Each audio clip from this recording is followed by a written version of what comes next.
Welcome to Creating SBG Assessments Part 3 playlist short series of asynchronous tutorials.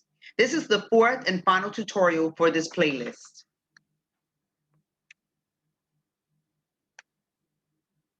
Fair, valid, and reliable quality criteria for classroom assessments. This is a recorded snippet of a webinar facilitated by Jan Hoegh, who has supported the public school system throughout the SBG journey. If you want to construct a trifold graphic organizer and take notes while she presents, pause the video now and restart it when you're ready. These criteria are not on the assessment review checklist mentioned in tutorial number 2, but they are equally important when you are developing obtrusive, unobtrusive, and student-generated classroom assessments.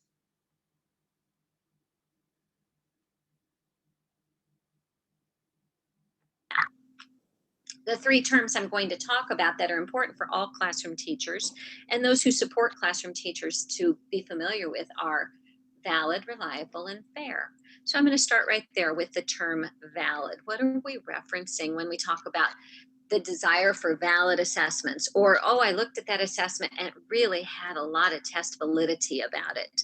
Well, we're talking about the truthfulness.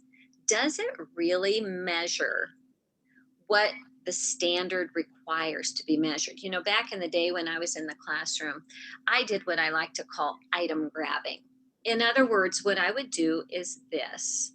I would take a look at the chapter in the textbook, regardless of what the chapter was, and I'd leaf through the pages and I'd say, oh, I'm going to put an item on my assessment related to this. I think that's pretty important. And oh, I'll grab an item related to this because I think that's pretty important. Oh, this they got to know. This is important. So I did a lot of item grabbing, and I used my judgment as best I could to determine what the students needed to know. But that doesn't necessarily translate to test validity, because test validity is really this. What are the requirements of the standard or standards that I'm assessing? And do my items truly measure a student's ability in relation to those? When I use a proficiency scale and I match my items to language on the proficiency scale like I did in that previous assessment, I'm going to go back to that because I want you to see that. Match my items to these, man, I can have confidence that I'm doing a better job than what happens when we item grab. I'm actually measuring what the language of the scale says needs to be measured. And if I'm the creator of this tool, it's what I believe the student needs to know and be able to do. So valid is simply, here's what needs to be assessed. Here are items for assessing what needs to be assessed. There's a direct match between the two. I have to tell you, I was in the state of Wyoming. I spend a lot of time in Wyoming, and it's a great place for me to be. I've gotten to know a lot of people and really have developed some wonderful friendships there. But I was in Wyoming in a junior level mathematics classroom in the month of April. And I sat next to a young boy by the name of Landon. And I said, Landon, tell me what you think about classroom assessment. He paused for a moment and then looked at me and said this. For the first time in my life as a student, classroom assessment makes sense to me. And I was quite taken aback by that response. And I said, really? I said, you're a junior in high school and it's just making sense to you now? Tell me what's caused that enlightenment. And he said, scales. And he pointed to a scale that was up on the screen at the time. He said, he uses scales for helping us to know what we need to know and be able to do. And the assessments connect. So it makes sense. What I learn and what's on the assessment, they have connectivity. That ensures validity of assessments. Let's move forward. How about reliable? I alluded to this earlier. Reliable typically means that the assessment is dependable. I think what that translates to is accurate, precise, correct. But it also refers to consistent, stable, and error-free. I mean, I'm going to focus for just about 30 seconds on that word, error-free. How many of you as educators taught content, thought kids knew the content, assessed the content, only to find something in the results that just surprised the heck out of you. I mean, gosh darn, I thought they knew this and they didn't do well in this assessment. It's likely that there's not reliability associated with that assessment because there's error in your professional judgment in association with that assessment. Consistent is really important. It refers to me, a single rater or a single scorer, as well as when there are multiple people scoring the same assessment, such as what there would be with a common assessment. So intra-rater reliability and inter-rater reliability. Now read Dr. Marzano's book if you want to know more about this, but I'll just hit just the big ideas of each. Within a single rater, now some people say this to me when I talk about intra-rater reliability. It's me. I'm the only person scoring the assessment. How can I not exercise consistency as I score multiple assessments? Here's why. Because we're human beings, first and foremost, right?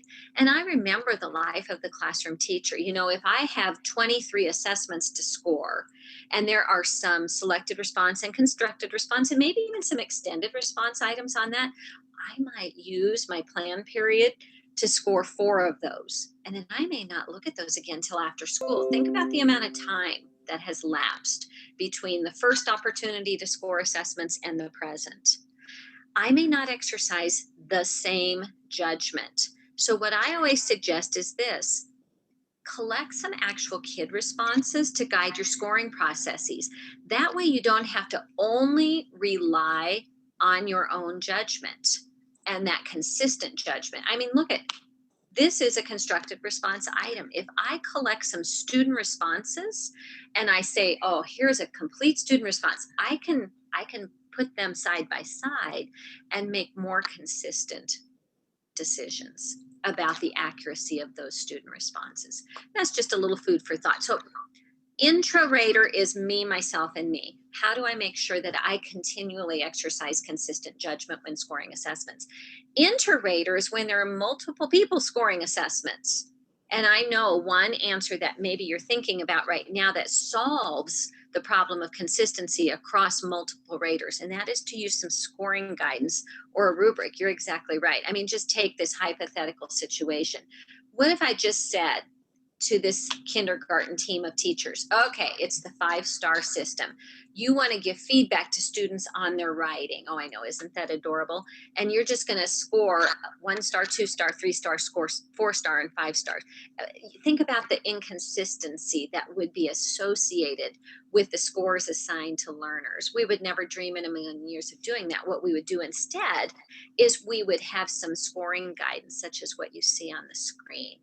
So reliability, it really references a lot, but it talks about consistency. We want accuracy. And then the last thing I want to talk about reliability is something I alluded to earlier. We want to give our learners enough opportunities to show us what they know. So multiple data points is oftentimes what we're referencing. All right.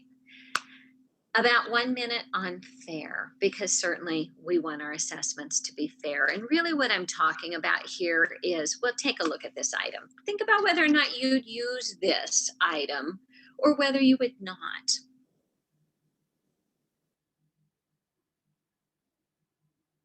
See, if I was back in the classroom, I would have to say, absolutely not. I would never use this item with my learners. Here's why. I live in Lincoln, Nebraska. And in Lincoln, Nebraska, we don't have a subway system. So it wouldn't be appropriate to put this item in front of learners. See, fairness is really about anything that creates an unfair situation for even a subset of learners. So we look at things like, is the level of the assessment appropriate? Have we given our learners an adequate opportunity to learn? And that bias, like that subway item you just saw, that's a form of bias. We want to make sure our assessments are as free from bias as possible.